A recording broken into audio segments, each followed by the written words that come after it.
अति वृष्टि, अति धूप, अति कहा, अति चुप। सुरेंद्र कुमार कुर्रे, छत्तीसगढ़। बुद्धिजीवी सभी सज्जनों को, सम्मानित सभी दोस्तों को, महिलाओं को नमन बंदन, बच्चों को दुलार प्यार। दोस्तों, अति वृष्टि, अति धूप और अति बतकहा, अति चुप, ये चारों खतरनाक होते हैं।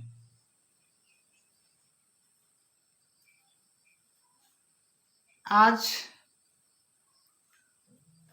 देख रहे हैं कि धान का फसल और तिलहन, सरसों वगैरह, ये सभी नुकसान हो रहे हैं। धान जो है खेतों में सड़ रही है बरसात की वजह से। ठीक उसी तरह से धूप ज़्यादा होने के बाद वो भी नुकसानदायक होता है। और जो फिजूल बातें करने वाले व्यक्ति भी, लोग भी, वो भी बहुत ज़्यादा खतरनाक होते हैं। जिस तरह से चुप, जो ज़्यादा कोई भी व्यक्ति बिल्कुल चुप रहता है, कोई भी अपनी मन की बात नहीं कहता है। और इस तरह के अति बतकहा और अति चुप वाला लोग समाज में मिलते हैं। तो इस प्रकार के जो जितने होते हैं, ये सबसे ज़्यादा खतरनाक होते हैं। अब इस विषय पर हमें ये कहना है कि मनुवादी लोग कहते हैं कि मंत्रोच्चारण करने से,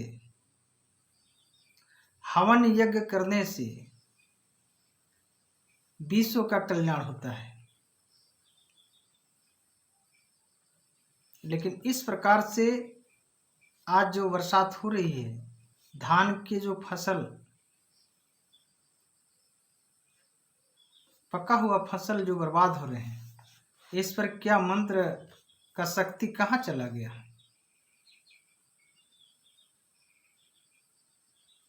इस पर भी मंत्र उच्चारण करना चाहिए, हवन यज्ञ करना चाहिए, ताकि बरसात जो है कंट्रोल में हो जाता। तो इस प्रकार से जो असाइंटिफिक है बातें, समाज को अंधविश्वास की दुनिया में ढकेलने की काम करती है, मानसिक गुलाम बनाता है। आस्था मानना एक अलग बातें है,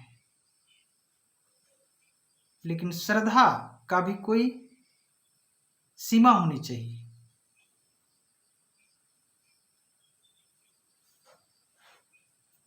तो इन मनुवादियों को समझना चाहिए कि किसी भी अन्याय अत्याचार के समय इनकी मंत्र की शक्ति कहाँ चली जाती है। किसी भी घटना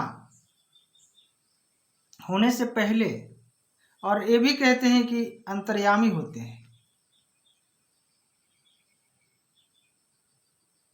तो घटना से पहले इनकी कहाँ चली जाती है शक्ति। तो हमारा किसी पर विरोध नहीं है, लेकिन ये मनवादी लोग जो है इस समाज में इस तरह से जो बातें फैलाया करते हैं कि विश्व की कल्याण हो जाता है हवन यज्ञ करने से, मंत्र की उच्चारण करने से, उसकी साधना करने से, तो आज बरसात को नियंत्रण में कर दे, किया जाना चाहिए।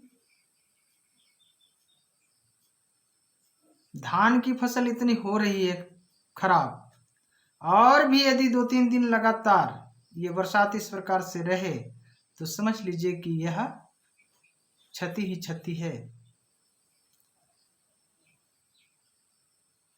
तो ये सभी बातें ये जो बरसात का जो ये अतिवृष्टि का जो कारण है, ये प्राकृतिक नियम है, लेकिन इसमें भी हम लोगों को ही कहीं ना कहीं गलती होती है, जिस पर प्रकृति से हम लोग खिलवाड़ करते हैं, तो उसका भी प्रभाव प्रकृति के ऊपर पड़ती है। इस बात को हम सभी को समझने की आवश्यकता है। तो शायद इस वीडियो को सुनने के बाद किसी मनुवादी को ज़्यादा मिर्ची लग सकती है, तो उन्हें भी मैं कहना चाहता हूं कि समाज में इस प्रकार से दुर्गंध ना फैलाया जाए। और बहुत सारे जो है घटनाएं सीमा पार कर चुकी है इन मनुवादियों के कारण, और अंधविश्वास जो है ना, ये भी चरम सीमा तक पहुंच चुकी है। तो हम सभी को मिलकर इस बात से समझना चाहिए, प्रकृति के अनुकूल हम लोगों को जीवन जीने की आदत बनाना चाहिए, और किसी अंधविश्वास, एक मनगढ़ंत कहानी पर जाकर किसी चीज को हनन नहीं करना चाहिए, उसका नियमों का उल्लंघन नहीं करना चाहिए। सभी को जय भीम, जय वनवासी, जय मानव समाज।